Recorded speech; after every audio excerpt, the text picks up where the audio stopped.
नमस्कार, मैं हरप्रीत कौर अपने YouTube चैनल हरप्रीत कौर की ज़ुबानी कविता किस्से कहानी में आप सभी सुनने वालों का हार्दिक अभिनंदन करती हूँ। आज दिन मंगलवार क्या है कहानी हरप्रीत कौर की ज़ुबानी में आज सुनाती हूँ आपको एक सच्चा किस्सा जिसका शीर्षक है विमान में भोजन। चलिए, ये किस्सा है सैनिकों पर आधारित, हमारे वीर जवानों को समर्पित।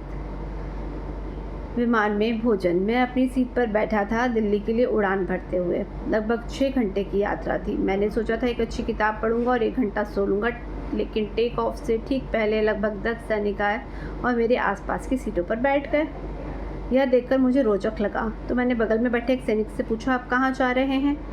सैनिक ने कहा, आगरा सर, वहाँ 2 हफ्ते की ट्रेनिंग है, फिर हमें एक ऑपरेशन पर भेज दिया जाएगा। उसने जवाब दिया।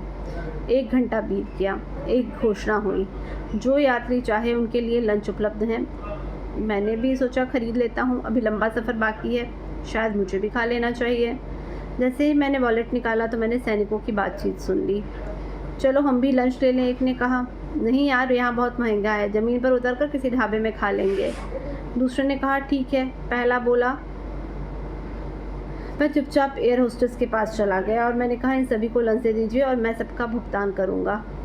उसकी आंखों में आंसू थे। बोली, मेरे छोटे भाई की पोस्टिंग भी कारगिल में है सर, ऐसा लगा जैसे आप उससे खाना खिला रहे हैं, धन्यवाद। वो पल मेरे दिल को छू गया। आधे घंटे में भी सभी सैनिकों को भी लंच बॉक्स मिल गए।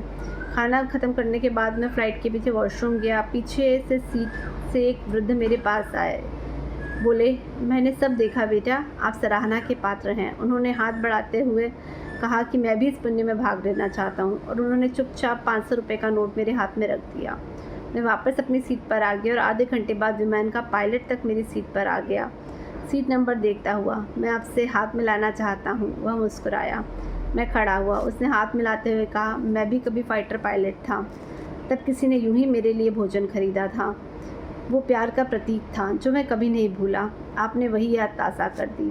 सभी यात्रियों ने ताली बजाई। मुझे थोड़ी झिझक हुई। मैंने ये सब प्रशंसा के लिए नहीं किया था, बस एक अच्छा कार्य किया था। मैं थोड़ा आगे बढ़ा तो एक 18 साल का युवक आया। उसने हाथ मिलाया और उसने भी एक 500 का नोट मेरे हथेली में रख दिया। यात्रा समाप्त हो गई। जैसे ही विमान से उतरने के लिए दरवाजे पर पहुंचा, एक व्यक्ति चुपचाप मेरी जेब में कुछ नोट रख कर चला गया। फिर एक नोट। विमान से बाहर निकलते ही देखा सभी सैनिक एकत्र थे। मैं भागा और सभी यात्रियों द्वारा दिए गए वो पैसे मैंने उन्हें सौंप दिए। इसे आप खाने या किसी भी ज़रूरत में उपयोग करिए जब तक ट्रेनिंग साइट पर पहुँचें। जो हमें देते हैं वो कुछ भी नहीं है उस बलिदान के आगे जो आप हमारे लिए करते हैं। भगवान आपको और आपके परिवार को आशीर्वाद दे, मैंने नम आँखों से कहा। अब वे 10 सैनिक केवल रोटी नहीं, एक पूरे विमान का प्यार साथ लेकर जा रहे थे।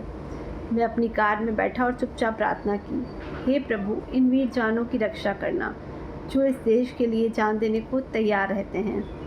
एक सैनिक एक खाली चेक की तरह होता है जो भारत के नाम पर किसी भी राशि के लिए भुनाया जा सकता है। यहाँ तक कि जीवन का ये दुर्भाग्य है कि आज भी बहुत लोग इनकी महानता नहीं समझते। ये किस्सा जो भी सुनेगा या पढ़ेगा उसकी आंखें नम हो जाएंगी। पढ़िए, आगे बढ़ाइए। भारत माता के बेटों का सम्मान स्वयं का सम्मान है। जय हिंद। बहुत शुक्रिया। कहानी पसंद आई, किस्सा पसंद आया तो ऐसे ही किस्से सुनने के लिए लाइक करें, कमेंट करें और मेरा चैनल सब्सक्राइब करें। हरप्रीत कौर की ज़ुबानी कविता किस्से कहानी। बहुत शुक्रिया।